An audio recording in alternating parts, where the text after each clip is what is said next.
Welcome to the Juggling Mind and Money podcast with Steve Rowe and Jessica Schlupp-Taylor. Steve Rowe is the founder of Lucent Financial Planning and an award-winning independent financial planner. He helps you to use your money and have a great life. Jess Schlupp-Taylor is a psychologist supporting people through change, challenges, and forks in the road of life. Together, they will help unblock the sludge in your mind, stopping you from achieving financial and psychological happiness. Hello and welcome to episode 10 of Juggling Mind and Money. I'm Steve, founder of Lucent Financial Planning and Chartered Financial Planner, and this is Jess, our resident psychologist who helps our clients obtain and maintain a healthy head. And in this podcast, we're going to try and focus on being content and relaxed. Yes, sounds good. Content and relaxed. You're a very relaxed person, aren't you, Jess? Don't think my children would agree with that statement. Well, chicken and egg, innit? Are they the cools or... I try to be relaxed. I am getting better at being relaxed. I enjoy relaxation a lot more now. I think in my youth, I'm past my youth now, but in my youth, I didn't like relaxing. That was not something that was on my radar at all. 60 miles an hour plus constantly.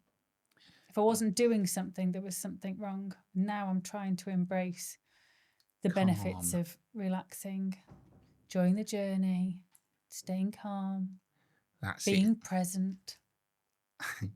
And you're present tonight, which is all we're worried about. So, hey, Jess, as you've just said, in your youth, tell me, what are you most worried about in your impending retirement, as we can see you're getting on a bit?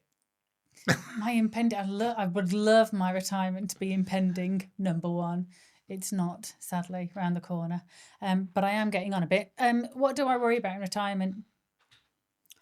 I think if you look back at what I just said about in my youth, going at 60 miles an hour and always needing something to do, and I think probably most people would say that although I feel like I've got better at relaxing now, I truly do tend to feel every single day from top to bottom. So the idea of retiring is quite scary. What am I going to do with my time? I don't have any doubt that I could fill it, but I'd need to be filling it in order for me to feel like I had purpose. You need a porpoise. I need a porpoise. That's it. Or a dolphin. That was bound to come in, wasn't it? At some point. So today we're talking about retiring and finding a purpose. Not a porpoise. Not a porpoise. Nor a dolphin. Do you say porpoise or porpoise? Are you like a tortoise or a tortoise? It's a tortoise. But it's a porpoise. Yeah, but they're spelled the same. A porpoise. Oh, now you're asking. Oh, I love having fun. I was on a with surfboard words. with a porpoise behind me in Cornwall.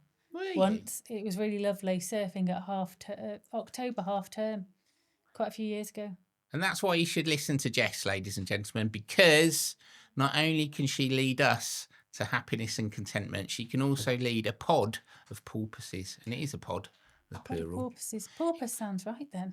Have you seen that super pod off the Baja Peninsula or somewhere? No, but it sounds like something that needs to go on my bucket list. 1,000 dolphins. That would be amazing. Isn't it? With you leading them on the surfboard. With no fish anywhere, I bet. No, because they're Gone. mammalian, correct.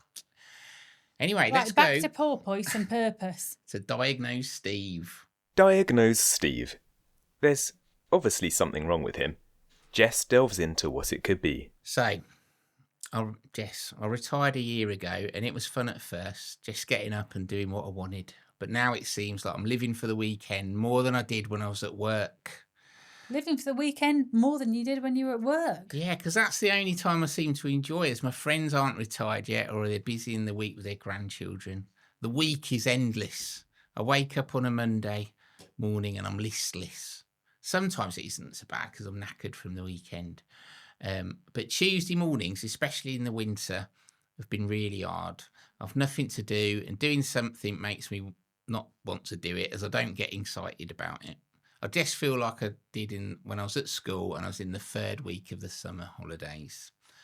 I'm bored. Bored. I'm bored. Sounds like you're missing your dolphin. I'm missing my endorphins. Your endorphins and your endorphins and your porpoises. That's it. Need a purpose. Need a routine. You need something to make you think, oh, that's worth getting up for. I need some cetaceans. Something to light Is that your the right fire. word? I don't know. I don't think I've heard of cetaceans. I think that's all. Is that a sort of a special window covering in posh houses? That's it. Can you just pull the curtains closed, please, Stephen? Yeah. It could be. That would be good. It's not, is it, though? I love talking about pelmets and such like. Oh, helmets. Is that what they are? Do they? Yeah, but I don't. Well, they're not in fashion anymore, are they? Unless you've got a really posh house. I bet they are in Lawrence I think Llewellyn they're Bowen's. 1980s pelmets. Anyway, I think cetaceans is like the plural of all whales and dolphins and stuff. I don't know. So back to purpose. Anyway, purpose. And the fact that you need something to not drag you out of bed, but to make you enjoy and want to get out of bed in the morning. Yes. A bit more of light that fire. Feel that, like, I'm already glowing thinking about it. My little face is lighting up thinking, oh, what have I got to get up for today? And not due to, like, your prostate problems where you need a wee. No. Where you're actually jumping out of bed because you want to do something. That does not count. Prostate problems, that does not count as lighting your fire. Get yourself checked out, men. Or a UTI. That's not the fire that we're talking about. We're talking about the inner glow. This is going to go down as one of our comedy value ones. It could well do. So, why is it so important? You're a psychologist. Why do we need a purpose? It gives us a really good sense of satisfaction. It makes us feel like we are benefiting not just ourselves, but often other people. Everyone, when you look back and you have those conversations, what do you want written on your headstone? What legacy do you want to leave behind? Retirement can be a really big chunk of your life. And to have that without a purpose, to be strolling through it listlessly, feels like a waste. And I think actually time is one of the things that humans don't like to waste. It's not good for us. So that having that routine, the purpose, the who you are, why am I here, existentially, it's really beneficial to have some answers to those questions. So these are like the deeper questions on life, isn't it? When you can do anything you want to do because you're not tied to. And retirement is the age where you might want to explore that. Yeah, I do. It's a minefield though. If you imagine that you have people that mind field, is that what you just said? Is that psychologist It's talk? a minefield. Yeah. How to make a psychologist laugh, ladies and gentlemen. Doesn't happen much. You've got them. He's got them on post-it notes. These psychological jokes beside him. No. So my point was going to be is that a lot of the time from birth, and then you go to school, and at school they say, "What do you want to be? What do you want to be?" And you almost have supposedly your life written out for you. But those bigger questions, those existential questions, why am I here? What legacy do I want to leave behind? If I even want to leave a legacy, what's my purpose? You probably haven't had time to address those questions until you do start winding down, back from work, taking a step back. Retirement is the time that you can do that, but that can be quite scary. I have people come in quite a lot. Who am I? And they'll say, I don't even know what I like. And you're like, well, you're Dave. You made an appointment. But they won't know what I like. I don't know what I enjoy. For the past 25 years, I've enjoyed doing what the kids enjoy. That's what I enjoy. I enjoy doing what other people need me to do. But now you have the time of what do I enjoy? What do I want to do? What do I want to be? I've got time. How do I want to dedicate that time to having a purpose? Big questions, and it often does throw people into a bit of a tailspin. They are big questions, but they're important because people with a clearly defined purpose. You're going to love this stat, Jess. I love stats. They live Statman Steve. How do you do that, the Scatman? Statman Steve. I'm the Scatman. Anyway, people with a defined purpose live 2.4 years longer on average. Yeah. Than people without one. So find yourself a freaking purpose. That's what I say. If you get an extra 2.4 years out of it. And many years ago, people used to say that you retire and then you die. You know, it was almost retire and then you stop functioning, pipe and slippers, 2 years and you're gone, 5 years and you're gone. I think a lot of people have got the stories about the person that retired and then 6 months later or 2 years later, Gone. you're gone. So Which is terrible. I hate that. having a purpose and having that reason to get up, having that fire in your belly, I think really, truly helps your mental health and also your physical health with it. Keep using your brain, keep engaging. Retirement is not the end of life, it's the start of a different chapter. I know, it's really exciting, really. It The is really possibilities are exciting. limitless. Yeah. Only your imagination can stop you. Oh, that's a bit deep. That's what I'm all about, isn't it? I asked the deep. Don't laugh. Statman Steve quoting in it. See, people always say, "Oh, Steve, why can't you take anything seriously?" And then I do, and I get that. Apologies. It's okay. I'm trying to do personal growth In it. in it. I can't do that. I can't do THs. I can't do these things. You said in it, Yeah, I know. I can't do isn't it? isn't it? Okay. So purposes, when you say purpose, it sounds like something really big, like world changing.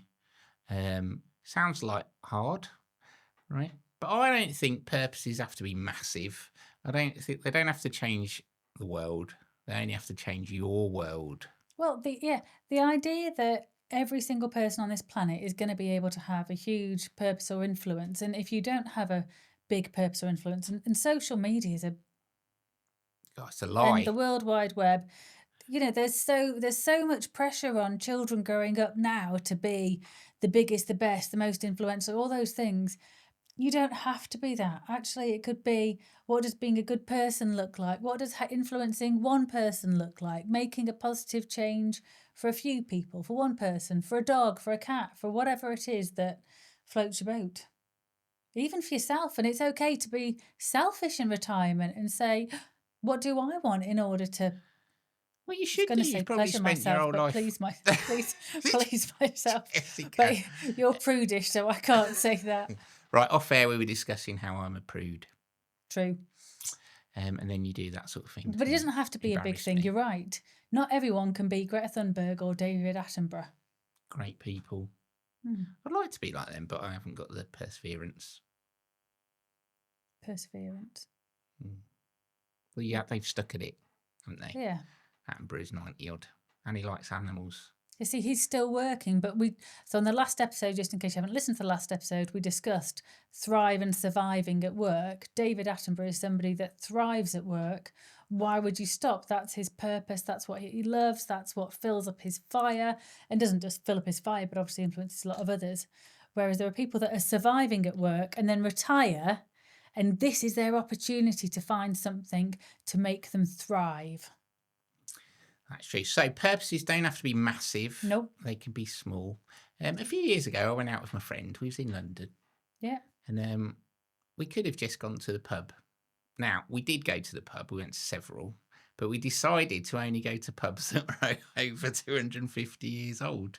And we was on Fleet Street, so there's tons of them. So we had a great time. But that was our purpose for that evening. So what I'm saying here is purposes don't have to be massive. They can be short term. You could do that if you could go to every pub over 200 years in the country.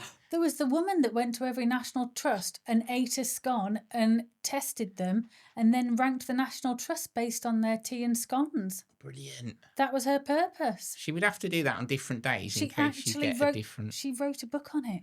Brilliant. So that is great. Yeah. Whatever floats your boat. But what side? What did she The put cream on and first? jam. Let's not go into that. Yeah. We haven't got time. Back onto So that is your purpose doesn't have to be huge. Doesn't have to be forever. It can change over time. It can be fun. So there's lots of examples of those. So some people they want to visit every football ground in the country. One of our clients is doing that. Is it Premier League or? No, every football league ground. I think there's 90 or 100 or something. going to say there's quite a lot. What about the ones that are ex-league and Where then they they've had come in something and else? out, that's an issue, isn't it? Yeah, well, where they've come in and out, but also where they've had a new stadium built, but they've got an old stadium. Well, they don't tend to still have the old stadium, do they? I don't know. So they It then becomes sort of flats or something training for retired grounds? people. I don't know. Interesting. So that's sort of short-term purposes. You could have a purpose for each day of the week, couldn't you? Yeah, my brain's going, I don't know what my purpose would be. Yeah, so like on a Thursday, you could have, my purpose that day is to have a cracking lunch at somewhere I've not been before. Oh, okay. That would be good. And, you know, restaurants go bust a lot, don't they? So that should be never ending. I quite like it. I think even just asking yourself what could be my purpose, or how many, looking at short ones, big ones, could be just keeping an open mind. Like me, going to go and try pranic healing tonight. Pranic healing. Tell us about that. Well, I can't really tell you anything. Can I save it for a couple of episodes' time once I've been there and done it and got the t-shirt? Episode 11. It'll be definitely out of my comfort zone because I think it requires meditation and quiet. Not two things that I'm renowned for. So tonight, when you get kicked out of pranic healing for being too noisy and upsetting everyone, tell us about that next week. So another thing people do when they stop work, got another client who's done this, they get to learn the stuff or do a degree or something. Oh, yeah. In something they wanted to do. So when they originally went to university, if they ever did, they probably did something that helps them get a job. Engineering. Oh, yeah, stuff like that. All professional. Business admin. Thinking of your future. But then they retired and decided to become an astronomer. Yeah, like this week where you can see the 7 planets or something lined up in one go. Yeah, I read about that. I couldn't. I can't even read with these glasses, but there you go. So yeah, learning something that you love. Yeah. And getting into that deeply. And this is, so I think there's, I hate when I use the word so. Can you kick me every time I use the word so? So, let's kick you. Yeah, exactly. This is a really good point, is that going back to my point about people not necessarily not knowing what they love or not knowing what excites them because they haven't taken the time previously to discover that, to know that about themselves. It's okay to dip your toe in various ponds and various puddles and see what suits you, see what does excite. And if it doesn't quite float it, then go back out and try another puddle, try another pond. Keep on trying with that learning. I truly believe that everybody would enjoy learning if it was something that was in their wheelhouse. It's about finding your wheelhouse. Your wheelhouse, like a ship. Yeah, where's my wheel? The set off direction. If you're in the right wheelhouse, then you know where you're going, you know what you're doing, it fills up your fire, off you go. And would you have some kind of klaxon or siren? that was with our movements. I think people do need to probably watch this rather than listen to it. It's better on YouTube, listeners. Be watchers. It's probably not better on YouTube. Yeah, so learning's really important, I think, because you know what they called in your head? The connections in your brain. Yeah, they never synapses. Stop. The synapses, they never stop making connections. Keeping them flexible helps prevent dementia and reduces the risk of dementia and Alzheimer's. So things like learning music, learning different languages. They found that although Sudoku is very lovely, doing Sudoku every day doesn't make a difference. Once you've learned how to do Sudoku, those synapses have been created, they're there. It's easy. You've got to go off and challenge your brain to keep on being flexing, adapting. So languages is a really good one. I just said the word again. Language is a really good one. Music is a really good one because, again, it's a different part of our brain, different synapses than we might have used before. Learning a musical instrument because then you're using the physicality and the different movements that you've got. It's there's so much exciting stuff, but even things, physical skills, whether that be crocheting or needlework or art or crafts and all those different things. Again, you're using your brain, you're understanding the instructions, you're deciphering that, transferring it into patterns. Once it becomes automated, that's when your brain isn't necessarily growing, developing anymore. I prefer it when it's automated, but that's not when you're challenging your brain. So in terms of health benefits, it's when it's learning rather than automatic. So I always think I'm a curious person. You like learning a lot. I like learning, but I don't necessarily like being tested. Can't be bothered. But I do remember stuff, which is probably a bit annoying for people. So I think I might want to do a degree, but I wouldn't really care what I got in it. Okay. But it's good to be tested because that helps you learn stuff, doesn't it? So you can move on to the next bit. It depends on why you're learning. For fun. If it's for fun, what does it matter whether you pass or fail? It's about what you're absorbing and how you're using that information, and if it makes you smile as you go along. So I think learning you need to keep your brain active anyway. So try and make whatever purpose you've got. Use the old grey matter. Yep, definitely helpful. One thing, anything you're doing, any purpose you have, if it gets you involved with other people, that social connection. Relationships. Build it, learn together, because that makes it more fun as well. Probably makes you learn more quickly, maybe. I don't know. Well, regardless, I think there are more health benefits when you share experiences with people and build relationships. Socially, society really benefits from having us getting together. So, yeah. So, I know you're keen on this. Volunteering. I am keen on this. Yeah, volunteering or other part-time work. Yep. That could still be a purpose. Absolutely.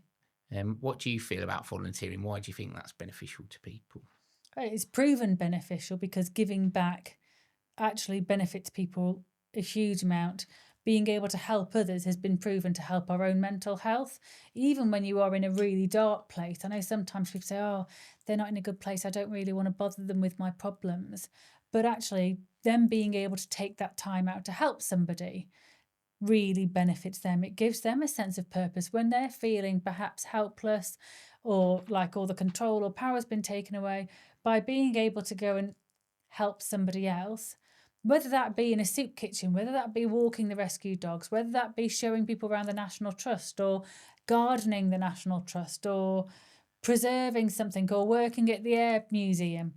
There's reading to kids in or listening to kids read in schools, helping out at the outdoor pursuits group, doing the lines or running the gate at your local little village football club. You just pulled a face then because you didn't know where I was going with running the lines. No, it was painting wind, the lines. actually, Jess. Was that wind? Yeah. Oh, okay. There's so many opportunities out there. And again, this is a bit like learning. Don't be afraid to try things out. There are lots of people that have said, oh, I've really wanted to work in a soup kitchen. Then they go to work in a soup kitchen and very quickly they go, no, that's not for me. That's not giving me the buzz. You don't have to stay. Find the one that works for you. Try loads of things. Yeah, absolutely. So it seems that you're definitely in the camp of a problem shared is a problem halved. I definitely sit in that camp.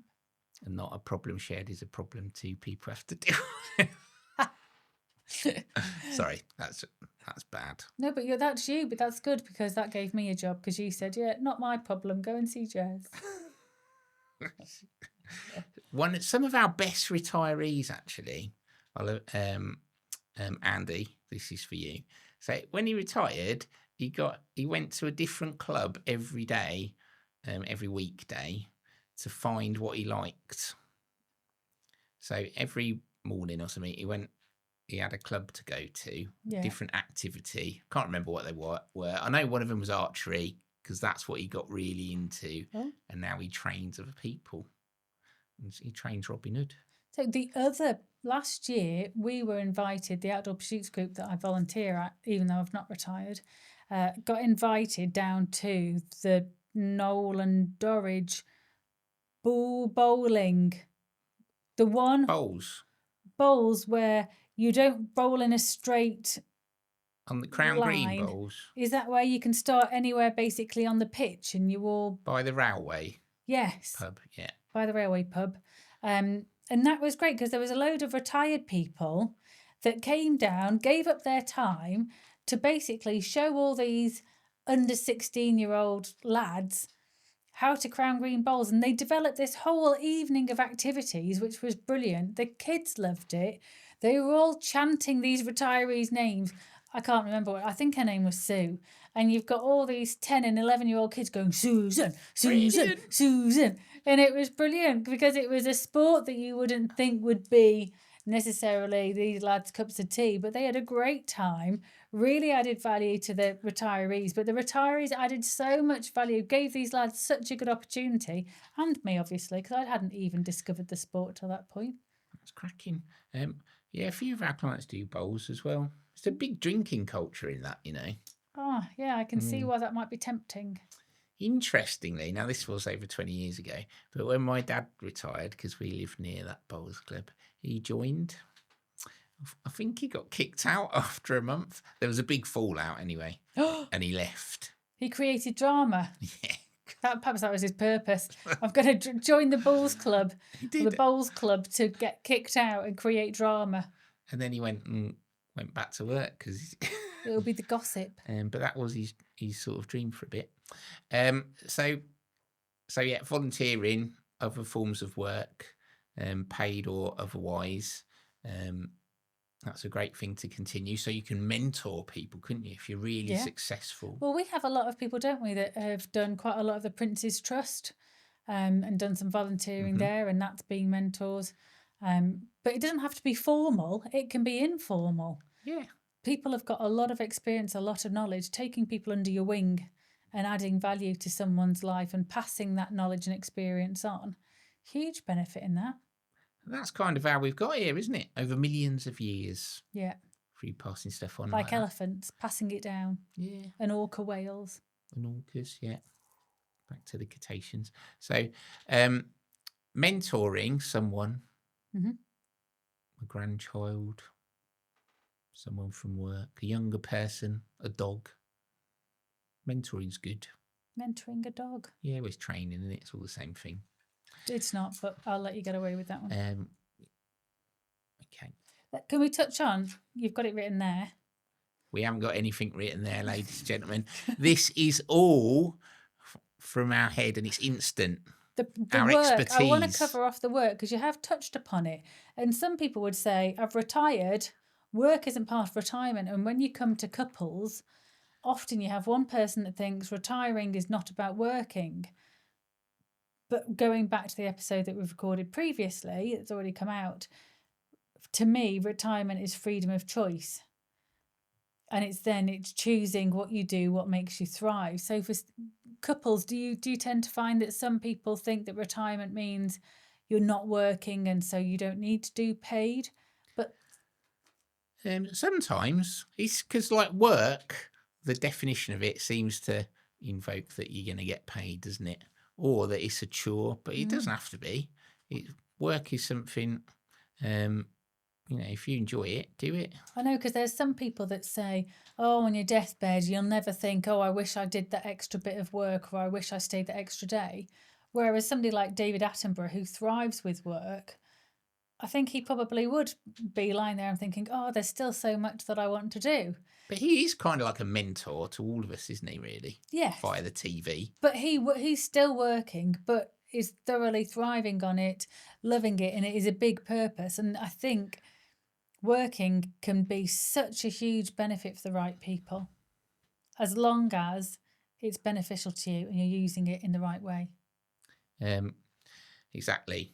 Do what you want and what makes you happy. That can be your purpose. Yeah. But even working that out, that's a big question. It's really hard. So we're going to go now, have a quick break to go to our sponsors. And now a message from our sponsors. Jess, Steve, there are no sponsors. This is embarrassing. Right, welcome back, everyone. So we've just been talking about purpose and how important it is. And I think what we've found so far is that it doesn't have to be a big thing. No, and it can change. And it can change over time. And it doesn't have to be one thing. you can have multiple purposes. Mm-hmm. It doesn't have to be deep and meaningful. It can be frivolous and fun. Absolutely. Scones in National... I wouldn't choose scone. Chocolate cake. That would be mine. Do you think how much weight do you think she put on?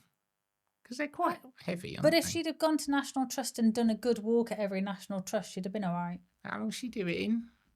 I think it took Like a 2 month? years. No, Oh, right. it took years. I don't even know if she was retired, actually. I have to Google her. The woman that did scones with the National Trust. I think it must have been a low news day. A low news day, indeed. So where your money comes into with your purpose is if you've got a good financial plan and you know how much you can spend, how much spare money you might have. Yep. You can use that to fund your purposes. Absolutely. And expand your purpose. Indeed, you could even provide money for people that you love and care about so they can concentrate on their purpose. That beautiful thing. That is very lovely. And you can watch as they go and achieve great things, all because of you. Be an enabler, a positive enabler. Yeah. A purposeful enabler. Think how proud you'd be then. Like a mini Dragon's Den, but like for warm and fluffy stuff, not just for business. Yeah, not where you're just trying to make a profit. No. But you're going, hey, I've got this spare money. You can use this to do whatever your thing is. Absolutely. And it might be a child or a grandchild where you can help them go and achieve great things. Yeah. I love that. That's a good purpose. So there's a lot of work about this. So Dr. Happy, who's done presentations with us, that's Dr. Andy Cope. He talks about humankind. So your purpose is being kind to people. So first of all, be kind to yourself. Then you're kind to others, that people that you know. Then you might be kind to people, but they don't know you're being kind to them, right? It's like an anonymous donation. Like a silent positive assassin. Yeah. Silent ninja. Being kind to people that are unkind to others. Oh, that's difficult. Yeah, so the really high levels of kindness, and that could be your purpose. It's quite interesting because it makes you feel really good. What do you feel about that, Jess?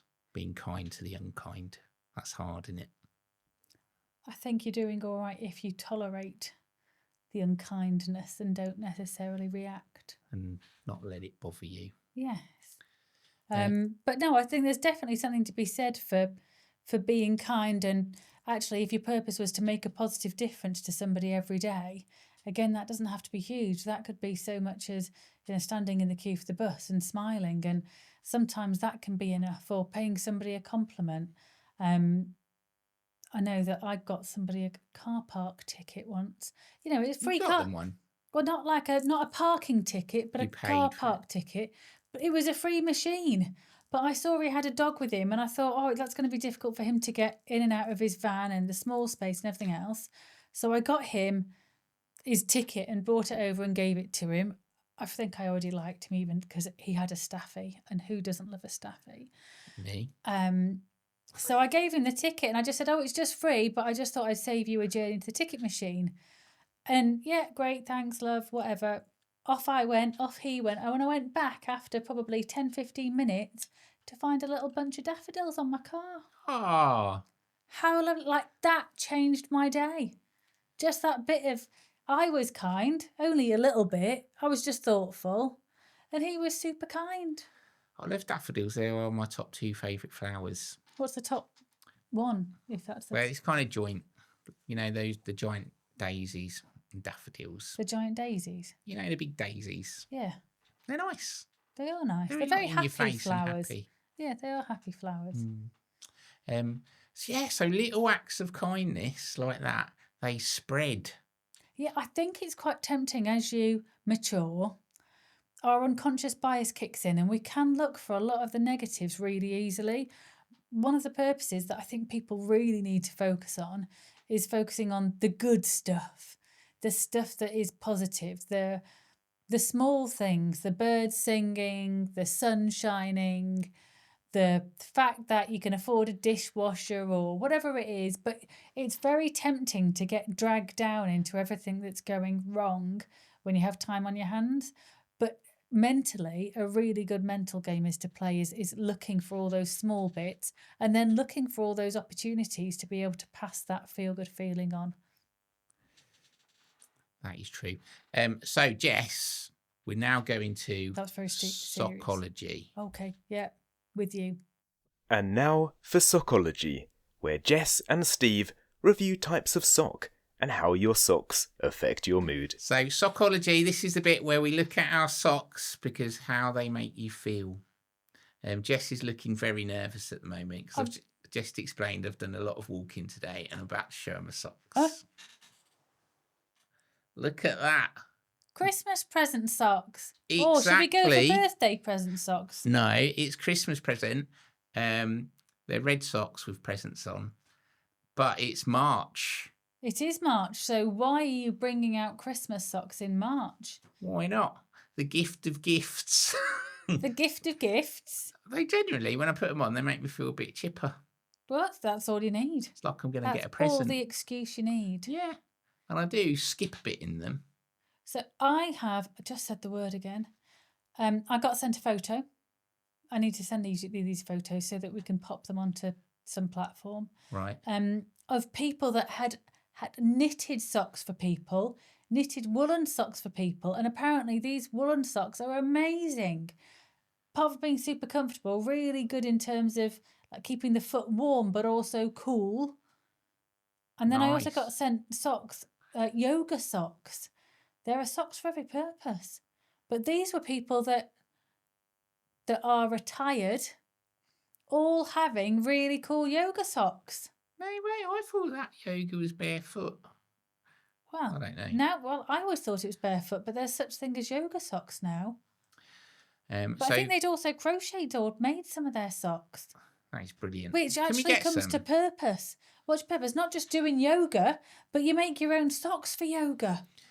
Now, Jessica, I've got closer to the microphone and I'm looking directly into the camera. For those that can make their own socks, please would you send some in? We need to experience this. Socks? I know who knew?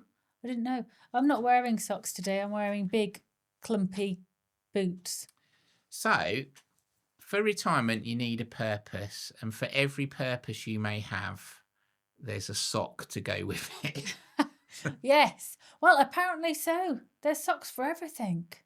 But I do like the idea of Can you imagine if somebody gave you the gift of a lovely pair of socks, how much happiness that would fill you with every time you put them on your feet? Oh, that would be joyful. I would love that. So we're just going to wrap up now. In a moment, I'll talk about what we've discussed. But I'd really like every listener out there, all three of you, to jump on and give us a review. So we're just going to explain why that is. Steve and Jess would be really grateful if you'd leave them a review on wherever you listen to your podcasts.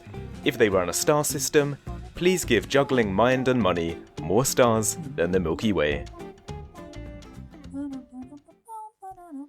Okay, so please, if you can, leave us a review, whether it's on Spotify or iTunes or wherever you listen to this podcast. It really helps us spread the word of so. Just don't use the word. So thanks for listening to us today.